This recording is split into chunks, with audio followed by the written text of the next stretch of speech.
Hey everybody, this is a quick video in case you have Senheisser ACCENTUM ACEBT headphones and you need to do a hard reset to the factory default settings on them.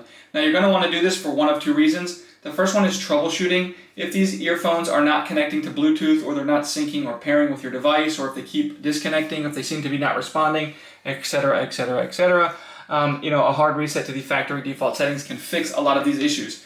Now the second reason you might want to do this is if you want to pair these headphones as a new set of headphones to a new device and you just want to clear everything else off to get it back to the way it was when it came out of the box, we can do that on here.